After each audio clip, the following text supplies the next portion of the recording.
오늘부터 노마서의 말씀을 잠시 중단을 하고 사순절을 맞이하여서 부활절까지 7주 동안 요한복음에 나오는 7가지 표적을 가지고 그 표적이 의미하고 있는 말씀이 무엇인가를 한번 함께 은혜를 나누고자 합니다.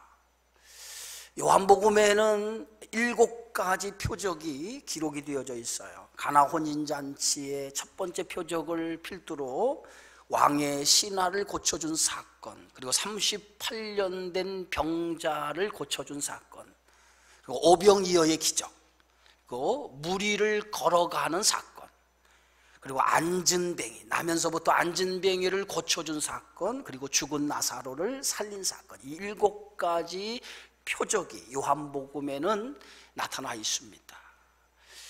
그런데 다른 복음서와는 달리 이 7가지 이 사건을 기적이라 얘기하지 아니하고 표적이라고 요한은 기록하고 있어요. 여러분, 기적과 표적 무엇이 다르다고 생각하십니까?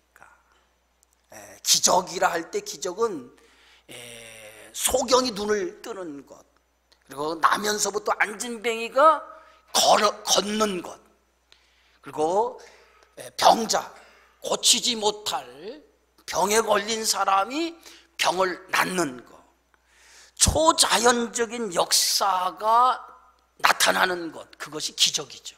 그죠? 인간이 행할 수 없는 그러한 것을 초자연적인 역사로 일어나는 사건을 가리켜서 기적이라고 얘기합니다. 그렇다면 표적은 뭘까요? 표적이라고 할 때 그 표적은 어떤 의도된 목적을 위해서 행하시는 것을 표적이라고 얘기해요. 그래서 이 표적이라 할 때 그 표적은 어떤 안내판, 표지판과 같은 역할을 하는 게 표적이에요.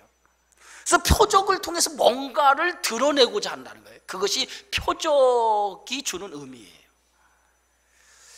요한복음의 7가지 표적인데 이 7가지 표적을 통해서 뭔가를 드러내고자 하는 목적이 있어요. 그 표적 하나하나의 사건을 통해 뭔가를 말하고 싶은 거예요. 뭔가를 드러내고 싶은 거예요. 근데 무언가를 드러내고 싶고 말하고 싶은데 무엇을 드러내고 무엇을 말하고자 하느냐? 그것은 이 표적 7개의 표적을 통해서 예수가 누구인가? 예수님이 누구인가? 라고 하는 것을 드러내고자 하는 것이 이 표적이 담긴 7가지 표적이 담긴 의미입니다. 오늘 본문은 첫 번째 표적에 대한 이야기예요. 갈릴리 가나에서 첫 번째 표적이 일어났는데 이 갈릴리라고 하는 이 지역은 예수님의 공생의 기간에 주된 활동의 그런 지역이었어요. 이 갈릴리라고 하는 지역은 예수님의 활동하던 그 지역이지만은 가장 이스라엘 지역 안에서 소외되고 그리고 가난한 사람들이 모여 사는 동네입니다. 그래서 변방의 그러한 지역이라고 말할 수 있어요. 성경은 이 갈릴리를 가리켜서 뭐라고 표현했냐면 흑암에 앉은 백성, 그리고 이방의 땅이라고 이렇게 표현할 정도로 이 갈릴리는 가장 소외되고 가난한 사람들이 살던 그 지역이 이 갈릴리라고 하는 지역이었어요. 그런데 이 갈릴리라고 하는 이 지역에 한 줄기 빛이 비쳤다는 거예요. 그 빛이 어두운 인생들에게 비치기 시작했는데 그 빛을 통해서 저들에게 있어서 생명이 드러나게 되었다는 거예요. 그것이 오늘 마태복음 4장 15절에서 16절에 있는 말씀이에요. 이렇게 예수님의 주된 무대였던 활동지역이었던 갈릴리 가나라고 하는 지역에서 예수님이 이제 첫 번째 표적을 행하시는데 그 첫 번째 표적을 행한 장소가 가나라고 하는 지역이에요. 그래서 오늘 성경은 이렇게 시작하고 있죠. 요한복음 2장 1절에서 2절에 보니까 사흘째 되던 날 갈릴리 가나에 혼례가 있었다. 결혼식이 있었다는 거죠. 근데 그 결혼식에 예수님 어머니인 마리아도 참석하고 예수님과 제자들이 함께 그 결혼식을 참석하게 되어졌다는 거죠. 여러분, 성경의 모든 내용은요 결혼 이야기로 되어져 있어요. 그게 성경의 이야기예요.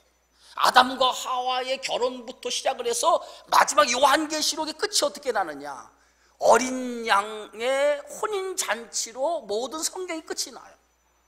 신랑 대신 예수님을 신부된 교회와 신부된 성도가 맞이함으로 인해서 함께 어디요? 혼인잔치에 참여하게 되어지면서 성경은 끝이 나요. 그것이 영원한 나라, 하나님의 나라라고 얘기하고 있죠. 하나님은 6일 동안 세상을 창조하셨어요. 그리고 6일째 되는 날에 하나님의 형상, 하나님의 모습을 따라서 사람을 창조하였다라고 성경은 말합니다.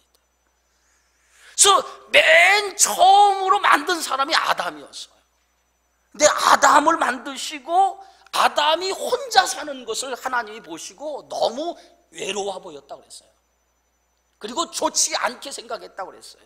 그래서 아담이 잠든 사이에 하나님이 아담의 갈비뼈를 취해서 그 갈비뼈를 가지고 아담을 돕는 배필을 만들었는데 그게 바로 하와라고 하는 아담의 여자였어요. 이것이 인류 최초의 혼인입니다. 최초의 혼인이 이루어진 사건이에요. 근데 이것을 성경은 어떻게 말하고 있냐면 창세기 2장에 보니까 여호와 하나님이 아담에게서 취하신 그 갈빗대로 여자를 만드시고 그를 아담에게로 이끌어 오시니 아담이 이르되 이는 내 뼈 중에 뼈요 내 살 중에 살이로다. 아담에게 이끌으시니 이게 혼인이죠. 그러나 이 아담과 하와가 이 혼인을 통해서 에덴 동산의 행복을 누리게 되어져요. 그런데 이 행복은 얼마 가지 않아서 깨져버리고 말죠. 아담과 하와의 죄로 말미암아, 죄가 그 안에 들어옴으로 말미암아 이 에덴 동산의 기쁨과 행복이 깨어져 버리고 그리고 에덴 동산이 추방을 당했죠. 이 추방을 당하는 순간부터 인간에게 뭐가 찾아오냐면 죽음이 찾아오고 죽음의 대가로 고통과 많은 질병, 불행이 인간에게 찾아오게 되어지죠. 그것이 뭐냐면 인간에게 주신 에덴 동산에 주신 이 안식과 기쁨이 깨어져 버린 인간의 모습이에요.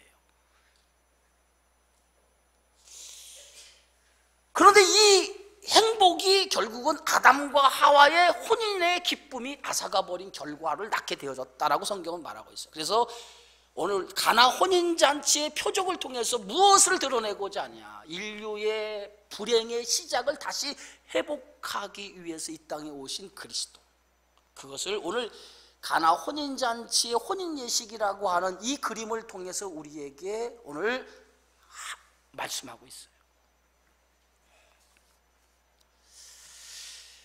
여러분, 유대인의 결혼식은요 제일 처음에 허원이라고 하는, 허원과 그 다음에 약혼, 그 다음에 결혼 3단계로 이루어져 있어요. 허원이라고 할 때 허원은 부모가 서로 결혼식을 이제 허락하는 거죠. 어렸을 때 서로 저들이 결혼하기로 이제 서로 작정을 한다든가 약속을 하는 거 허원이라고 하죠. 근데 어느 정도 크면 이제 서로 남녀가 저 사람과 내가 결혼하겠다라고 결정을 하면 그때 그들이 약혼을 하는데 그들이 약혼을 하는데 정식으로 결혼을 하기로 결정을 하면 그들이 그 다음에 결혼을 하게 되어지는 것이 이게 정원이에요. 정원. 이 정원이 끝나면 이 정원은 어떻게 이루어지냐면 남자가 이제 저 여자를 내가 아내로 맞이하겠다라고 생각을 하면 그 남자의 집에 찾아갑니다. 여자의 집에 찾아가요. 여자의 집에 찾아가서 남자가 그 여자를 데려오기 위해서 지참금을 줘요. 예? 내가 이 여자를 평생 내 아내로 맞이하겠습니다 하고 그 부모가 이 여자를 키워준 값에 대한 지참금을 지불을 합니다. 그럼 그 지참금을 그 신부의 아버지가 받으면 그 자기 딸을 데려가도록 허락을 해요. 그러면 이제 그러면 정식으로 정원이 이루어져요. 그러면 정원이 이루어지면 그 정원식을 어디서 하냐면 신부의 집에서 정원식을 하게 되어져요. 그러면 이때부터 정혼이 이루어지면 이때부터 정식 부부가 돼요. 정식 부부가 돼. 그래서 그런데 정식 부부가 법적인 부부가 되지만은 남자와 신랑과 신부가 함께 살지 않아요. 떨어져요. 그래서 정혼 올리고 신랑은 신랑의 집으로 가고 신부는 신부의 집에 남아 있어요. 그러면 이제 신랑이 자기 집으로 돌아가서 무엇을 하느냐? 신랑 아버지는 자기 아들의 아내 신부를 데려올 준비를 이제 그때부터 하기 시작하는 거예요. 신랑의 아버지가. 그것이 언제일지는 몰라요. 아버지만이 그 아들의 신부를 데려올 준비가 끝나면 아버지가 아들에게 얘기하는 거예요. 이제 준비가 다 됐으니 내 아내를 데려오라. 그래서 성경은 이렇게 하죠. 그날과 그 시는 아무도 모르나니 오직 아버지만 아시느니라. 그래서 준비가 다 되어져 있어요. 결혼식의 준비가 다 되어지고 신부를 데려올 준비가 다 되어져 있으면 이제 신랑의 아버지가 아들에게 얘기합니다. 가서 내 아내를 데리고 오라. 그러면 신랑은 이제 아내를 데리러 신부의 집을 가는데, 신부는 정혼한 날부터 신랑이 데려오기까지, 그날까지 신랑이 오기만을 기다리는 거예요. 어떻게 기다립니까? 깨어 기다리는 거예요. 깨어서 언제나 내 신랑이 올까. 그래서 신랑이 오기만을 기다리는 그림이 마태복음 25장에 슬기로운 5처녀와 미련한 5처녀의 이야기예요. 어느 날, 아무도 모르는 어느 날에 신랑이 왔다라고 하는 소리가 들리면 신랑이 오기만을 기다려 깨어있던 신부가 얼른 뭐예요? 불을 밝히고 등불을 밝히고 자기 신랑을 맞이하기 위해서 가는 거예요. 그래서 신랑을 맞이하고 신랑과 함께 어디로 가요? 신랑의 집으로 가서 거기서 다시 결혼식을 올려요. 그 결혼식은 그 지인, 많은 이적들이 모인, 그래서 마지막으로 신랑의 집에서 열리는 잔치가 벌어지는 결혼식이에요. 이게 오늘 성경에 가나에 혼례가 있었다라고 하는 이 혼례는 바로 그런 결혼식이에요. 마지막 신랑이 신부를 데리고 와서 온 동네의 친척들과 함께 결혼식이 올리는 그러한 장면이에요.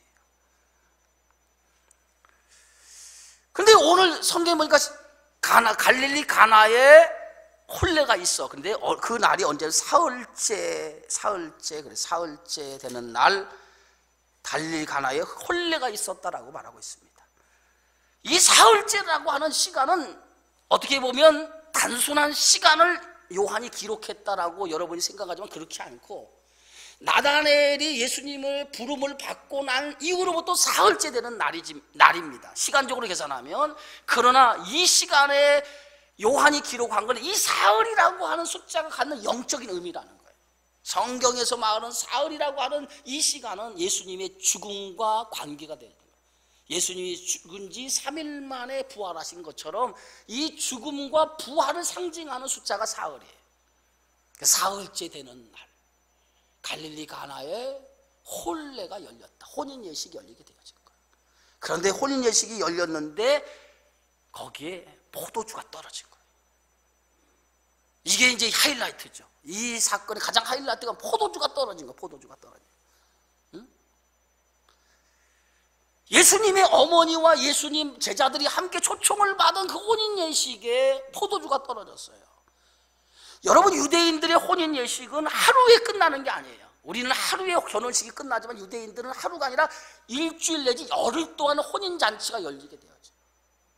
그래서 일주일에서 열흘 동안 혼인 잔치가 열리기 때문에 그들의 음식은 굉장히 많은 양을 준비해요. 왜냐하면 손님을 치료해야 되기 때문에. 그래서 음식과 함께 음료를 준비하는데 그 음료는, 유대인들의 모든 음료는 포도주예요. 포도주. 중동에는 포도주가 하나, 포도주를 준비해요.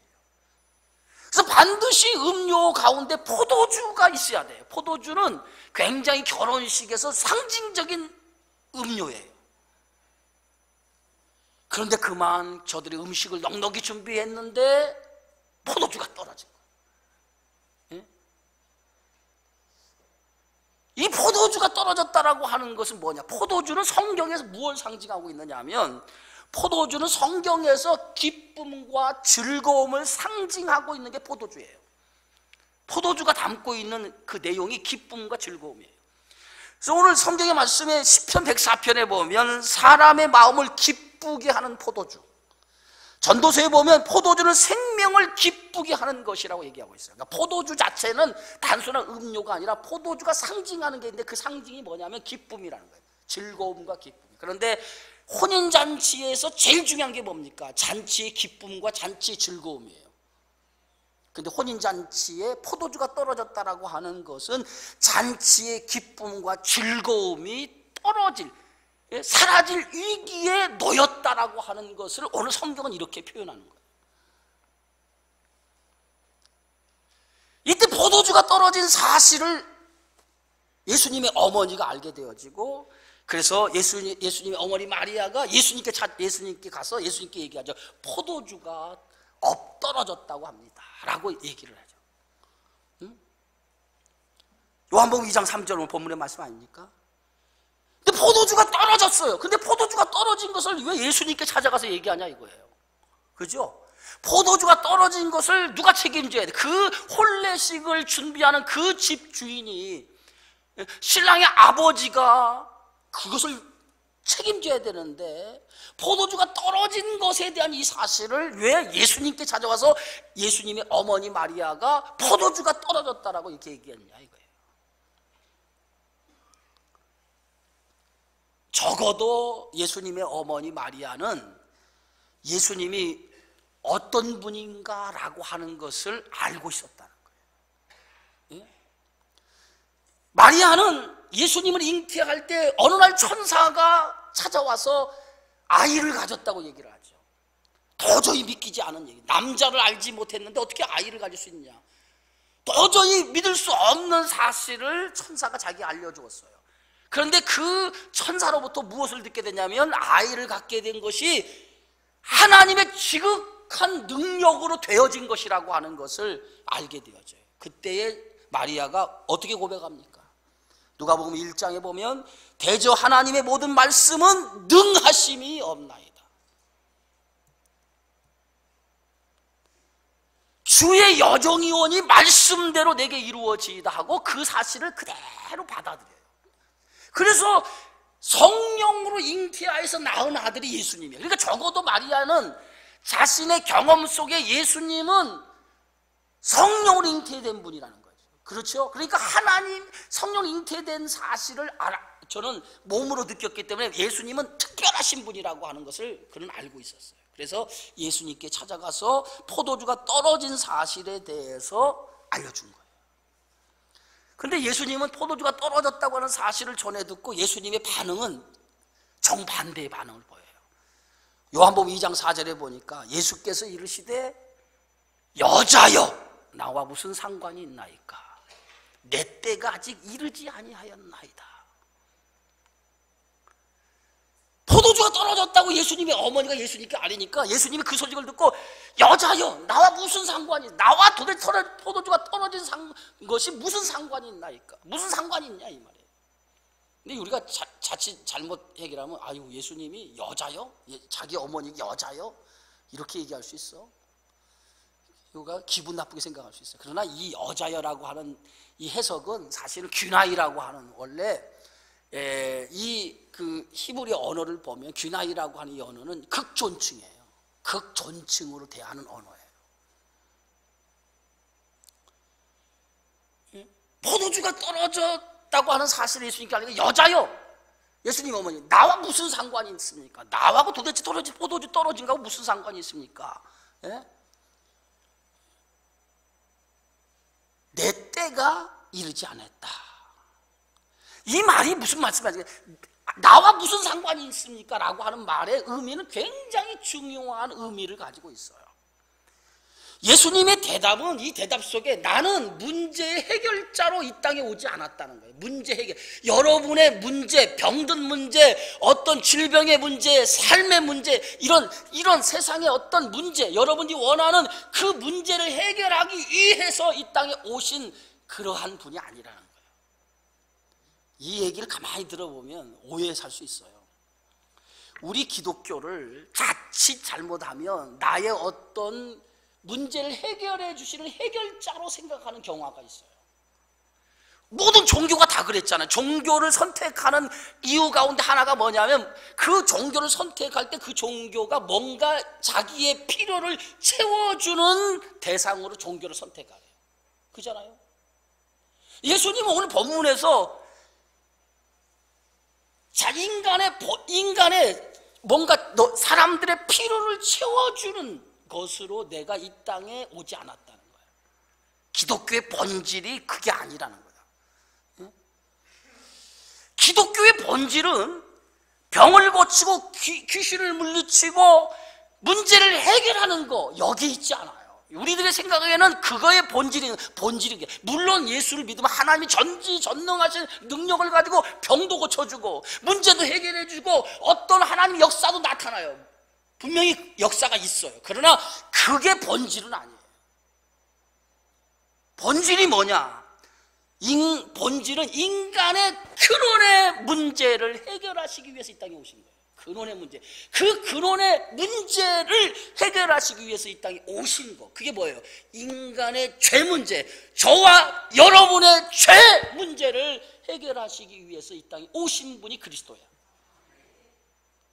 그러니까 우리가 예수를 병 고치는 분으로 어떤 나의 문제 해결하시는 분으로만 생각하면 안 돼. 그거는 하나의 현상이고 진짜 중요한 것은 뭐냐? 예수님은 우리의 죄를 위해서 우리 죄 가운데 사는 인생의 죄 문제를 해결하시기 위해서 오신 분이라는 거예요. 그것이 기독교의 본질이에요. 다른 종교는 자기가 원하는 것에 필요에 의해서 종교를 선택하지만은 우리 기독교는 그런 식으로 종교가 아니에요. 우리는 진리예요. 왜 진리입니까? 인간의 근원의 문제, 죄 문제를 해결해 주시기 위해서 이 땅에 오신 그게 그리스도예요. 그게 기독교예요. 예수님은 자기의 때가 이르지 않았다고 얘기하죠. 내 때가 이르지 않았다. 예수님이 내 때가 이르지 않았다라고 하는 이 얘기는 정확하게 무엇을 얘기하느냐? 이 때라고 하는 얘기는 요한복음에 7번 나와요. 때. 이 때는 예수님이 이 땅에 오신 목적을 드러내는 거예요. 나의 때, 나는 이 땅에 너희의 죄를 위해서 죽으러 왔다는 거예요. 그 때가 뭔가? 십자가에서 죽는 것이 예수님의 때야. 십자가에서 죽기 위해서, 그래서 그 죽음으로 너의 죄를 씻음으로 말미암아 영원한 생명을 주기 위해서 온 거예요. 그것이 예수님의 때야. 그래서 예수님의 때가 이르지 않았다면 아직 내가 십자가에서 죽을 때가 아직 이르지 아니했다는 거예요. 근데 예수님의 어머니는 이제 그 얘기를 듣고 예수님 하인들에게 뭐라고 얘기합니까? 너희에게 무슨 말씀을 하시든지 그대로 하라.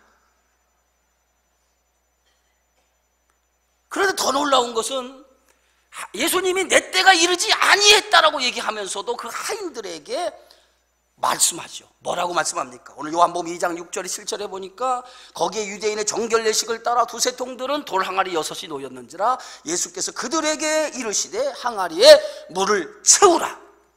예수님의 말씀이었어요. 여러분, 유대인들에게는 집집마다 정결 예식을 지키기 위해서 물을 담아 놓는 그릇이 있어요. 이 정결 예식법이 뭐냐면 유대인들은요, 밖에 나갔다 들어오면 반드시 손과 발을 씻도록 되어 있어요. 왜냐하면 죄가 묻어서 들어온다는. 그래서 죄를 씻는 행위가 이 물을 떠다가 손과 발을 씻어야 돼요. 그리고 그들은 음식을 먹을 때도 반드시 손을 씻고 음식을 먹도록. 이게 유대의 율법 정결 예식법이에요. 이 율법을 지켜야 돼요. 그래서 죄가 사해진다고 그들은 믿었어요. 근데 이 집에도 뭐예요? 그 정결 예식법을 지키기 위해서 항아리가 준비되어져 있는 거예요. 그런데 오늘 성경에 보니까 이 항아리가 어떻게 됐습니까? 비어져 있다 그래요. 비어져 있어. 항아리 6이 놓였는데 그 항아리가 비어 있었다 그랬어요. 왜 비어 있어요? 왜 비어 있을까요? 물을 담아 놓지 않아서?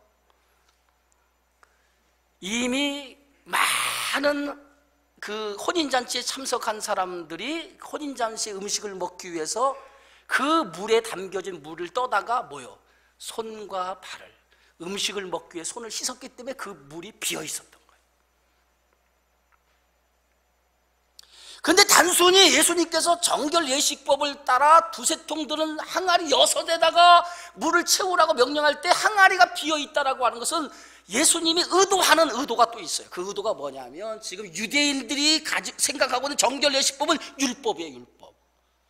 그 율법을 통해서 구원을 얻지 못한다는 것을 상징적으로 예수님께서 그렇게 말씀하고 있어요. 여러분, 바리새인들과 서기관들이 한 번은 예수님의 제자들이 손을 씻지 아니하고 음식을 먹는 것을 보고 이렇게 얘기합니다. 너희 예수님께 어떻게 너희 제자들은 유대의 전통 율법을 지키지 아니하고 음식을 먹을 수 있느냐라고 예수님께 따지게 되었죠. 그때 예수님께서 그 바리새인들과 서기관들의 그 따지는 질문을 듣고 예수님이 이렇게 얘기하죠. 무엇이든지 밖에서 사람에게 들어가는 것이 능히 사람을 더럽게 하지 못하고 사람 안에서 나오는 것이 사람을 더럽게 하느니라. 유대인들 생각에는 밖에서 들어오는 것이 더럽게 한다고 그랬어요. 근데 예수님은 정반대. 사람 안에서 나오는 것이 사람을 더럽게 한다. 온갖 더러운 것이 어디에? 사람 안에서 나오는 거죠. 시기, 질투, 이런 모든 미움, 이런 모든 것들이 사람 안에서 나오죠. 율법은 인간을 구원할 수 없다. 율법은 뭡니까? 율법은 이렇게 하라라고 하는 거예요.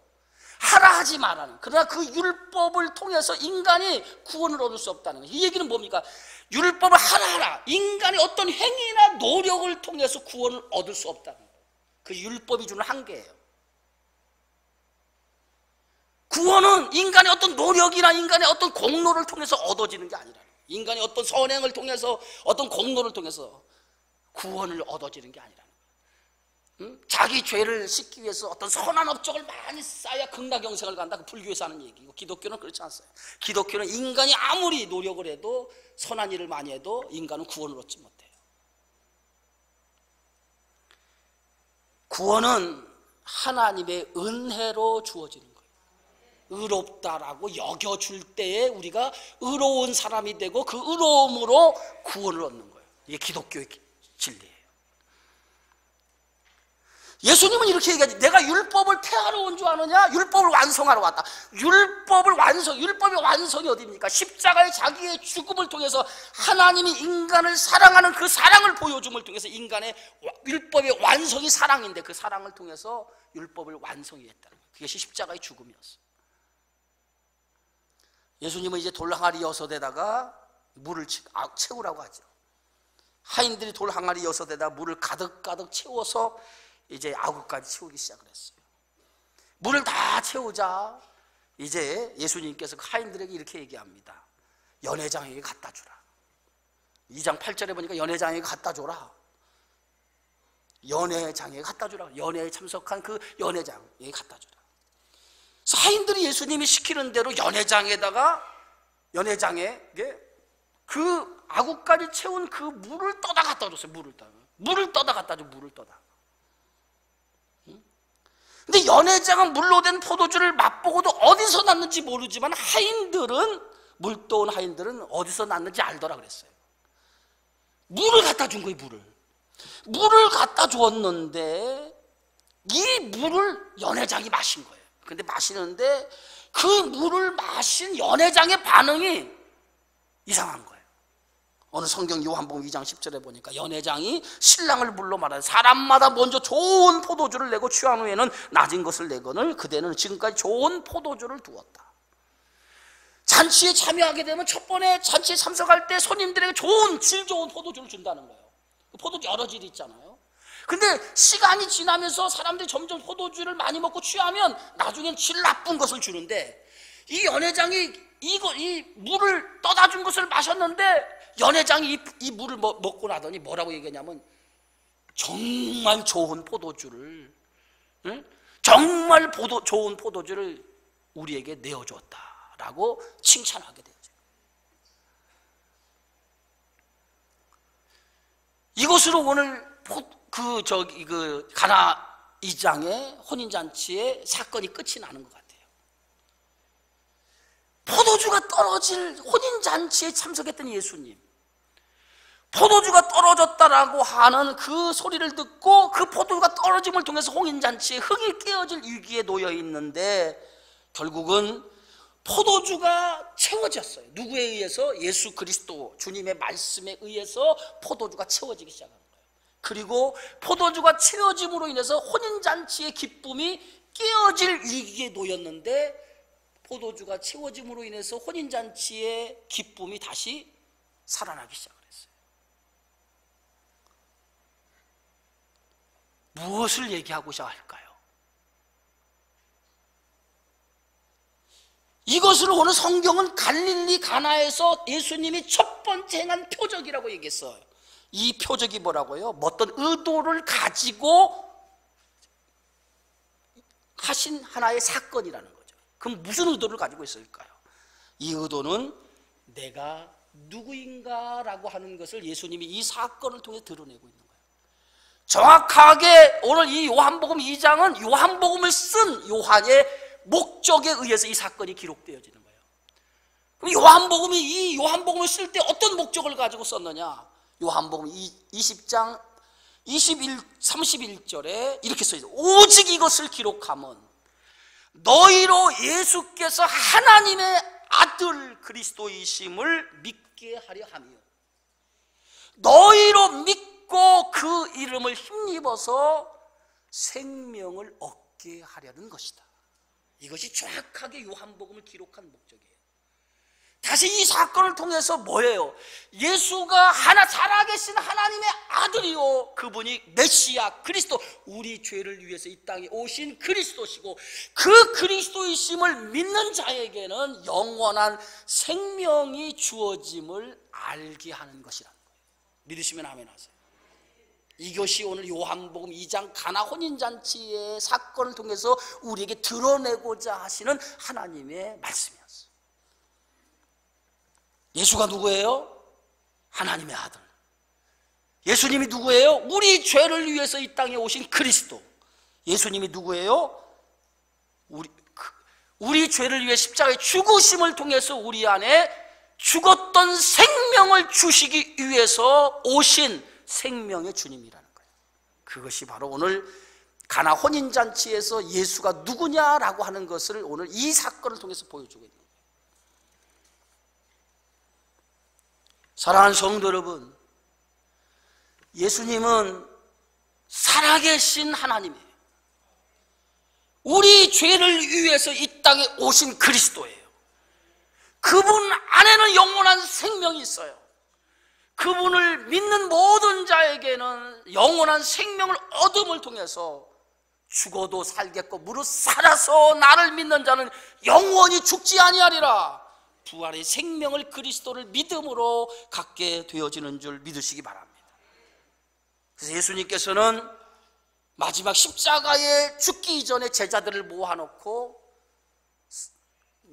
최후의 만찬을 하게 되어지죠. 그때 예수님께서 최후의 만찬에 오늘 마태복음 26장에 보니까 떡을 떼고 잔을 나누어 주면서 예수님께서 제자들에게 이렇게 말씀하세요.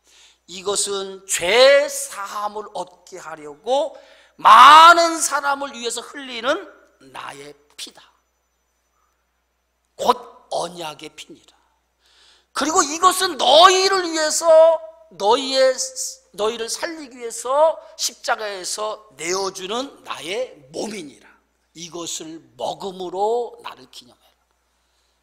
요한복음 6장 53절에 내가 진실로 진실로 너희에게 이르노니 인자의 살을 먹지 아니하고 인자의 피를 마시지 아니하면 너희 속에 생명이 없느니라.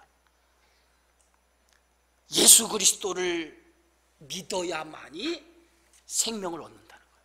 그것을 오늘 포도주가 채워짐으로 인해서 포도주 안에 생명을 통해서 거기에 기쁨과 끊어졌던 삶의 즐거움이 회복되어진다.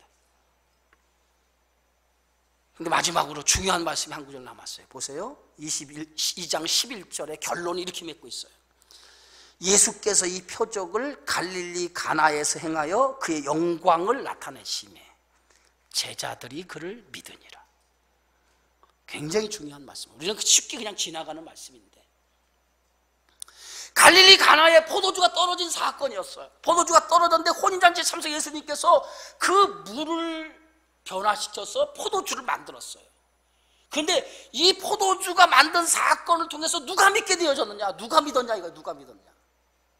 누가 예수를 믿게 되어졌느냐? 오늘 성경은 물도는 하인도 아니에요. 누가 믿었어요? 제자들이 그를 보고 믿었다. 제자들이 믿었다는 거예요. 이 얘기는 뭐니까, 제자들이 믿었다는 그제서야 제자들의 눈이 열려서 예수가 그리스도이심을 처음으로 보게 되어졌다는 거예요. 할렐루야. 여러분, 이적과 기적, 병을 고치고 귀신이 물러가고 하나님의 기적을 체험했다 할지라도 그리스도를 믿지 않으면 그 사람은 구원이 없는 거예요. 이적을 체험한 것이지. 중요한 것은 예수가 누구인가를 정확하게 알고 그를 믿어야 돼요. 그 믿음은 뭐야? 주님이 나에게 주는 거예요.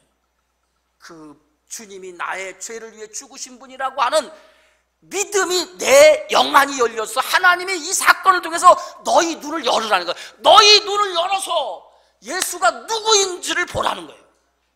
예수가 누구인가를 보지 않으면, 그리고 그 보고 믿으라는 거예요. 너희는 본고로 믿느냐? 이제 이후로는 보지 않고 믿는 자는 복이 있다. 말씀을 듣고 예수가 누구인 거를 믿는 자가 복이 있다는 거예요. 사랑하는 성도 여러분, 이 사순절 기간에 예수가 누구예요? 예수님이 누구예요? 우리 죄를 위해서 이 땅에 오신 그리스도.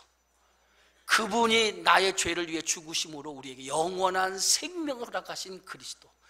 이 그리스도가 나의 생명을 위해서 오신 분이라고 하는 것을 믿으시기 바랍니다. 그 믿음이 회복되어져서 이 믿음을 통해 영원한 생명을 얻는 저와 여러분의 삶이 되어지기를 주의 이름으로 축원합니다. 고마우신 하나님 감사합니다.